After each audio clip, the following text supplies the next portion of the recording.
কল্যাণ university BA first semester Bengali minor suggestion. তোমাদের যে কটা প্রশ্ন আমি গুরুত্ব দিয়ে বলছি এর মধ্যে তোমাদের সব আসবে। তো দেখে নাও প্রশ্নগুলি কি কি। প্রথম প্রশ্নটা দেখো, চর্যাপদ কে কবে কোথা থেকে আবিষ্কার করেন?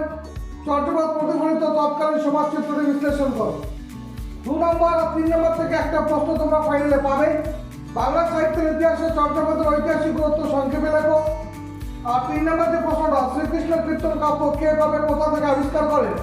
বরু চণ্ডীদাসের শ্রীকৃষ্ণ কীর্তন কাব্যকে আখ্যান কাব্য বলার কারণ ব্যাখ্যা করো।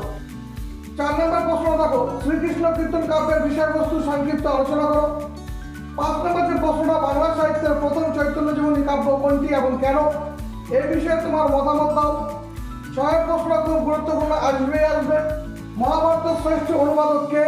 তার কবি প্রতিভার দিকগুলি আলোচনা করো। 7 নম্বর প্রশ্ন দেখো, মনসামঙ্গল কাব্য রচনা নারায়ণ দেবের কাব্য প্রতিভা বিচার করো। 8 নম্বরের যে প্রশ্নটা, চণ্ডীমঙ্গল কাব্য রচনায় কবি মুকুন্দরাম চক্রবর্তীর প্রতিভা বিচার করো। আর 9টা তোমরা পাবেই পরীক্ষায়, বিদ্যাপতি ও চণ্ডীদাসের তুলনামূলক আলোচনা করো। পরের প্রশ্ন দেখো, অষ্টাদশ শতাব্দীর যুগে বৈশিষ্ট্য উল্লেখ করে রামপ্রসাদ সেনের কবি কৃতিত্বের পরিচয় দাও। আর লাস্ট যে প্রশ্নটা, প্রাচীন বাংলা ভাষার ভাষাতাত্ত্বিক বৈশিষ্ট্যগুলি উল্লেখ করো। এবং তোমাদের এই মাইনর থেকে যে ছোট 1 বা 2 নম্বরের যে প্রশ্নগুলি আসবে সেটা আমার ডেসক্রিপশনে পিডিএফ লিঙ্ক দেওয়া থাকবে।